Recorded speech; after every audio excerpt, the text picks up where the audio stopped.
கொடைக்கானலில் சுற்றுலா பயணிகளின் வாகனங்களை குறிவைத்து தாக்கிய போதை இளைஞர்களை போலீசார் தேடி வருகின்றனர். கார்களின் கண்ணாடிகளை உடைத்து அடாவடி செய்தவர்கள் யார்? திண்டுக்கல் மாவட்டம் கொடைக்கானல் 7 ரோடு பகுதியில் சாதிக் என்பவர் சொந்தமாக இனோவா கார் வைத்து சுற்றுலா வாகனமாக இயக்கி வருகிறார். சென்னையை சேர்ந்த 5 சுற்றுலா பயணிகளை ஏற்றிக்கொண்டு மன்னவனூர் மலை கிராமத்திற்கு சென்றிருக்கிறார் சாதிக். சுற்றுலா தலங்களை கண்டு ரசித்துவிட்டு கொடைக்கானலை நோக்கியும் திரும்பி இருக்கின்றனர். அப்போது பூம்பாறை மலைச்சாலையில் குண்டாறு அருகே கார் சென்று கொண்டிருந்த போது எதிரே ஒரே பைக்கில் 3 இளைஞர்கள் வந்திருக்கின்றனர். காரின் கண்ணாடிகள் இறக்கி வைக்கப்பட்டிருந்த நிலையில் அதனை சாதகமாக பயன்படுத்தி ஜன்னல் வழியாக கையை விட்டு பெண்கள் அணிந்திருந்த நகைகளை பறிக்க முயன்றிருக்கின்றனர்.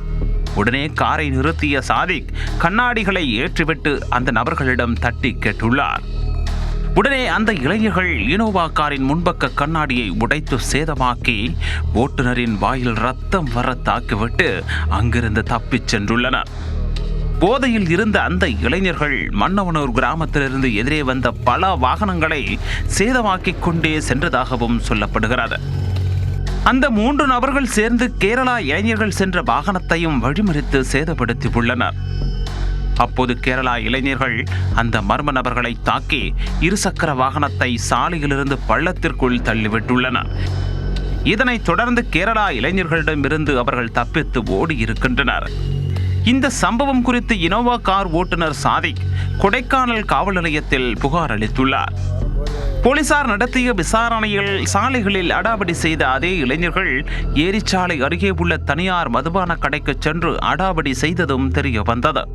மதுபான பாரில் மது குடிக்க வந்தவர்களுடன் வாக்குவாதம் செய்து அவர்களிடமும் அந்த இளைஞர்கள் தகராறு செய்திருக்கின்றனர். மேலும் இந்த இளைஞர்கள் ஏரிச்சாலை, அப்சர்வேட்டரி, பூம்பாறை உள்ளிட்ட பகுதிகளில் காரில் வந்தவர்களை தாக்கியதும் தெரிய வந்தது.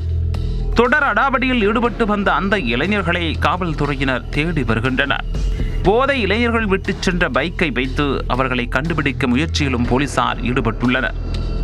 இதுபோன்ற சில இளைஞர்கள் சுற்றுலா பயணிகளை அச்சுறுத்துவது கொடைக்கானலுக்கு வரும் சுற்றுலா பயணிகளின் வருகையை பாதிக்கும் என்று பல்வேறு தரப்பினரும் கவலை தெரிவித்துள்ளனர்.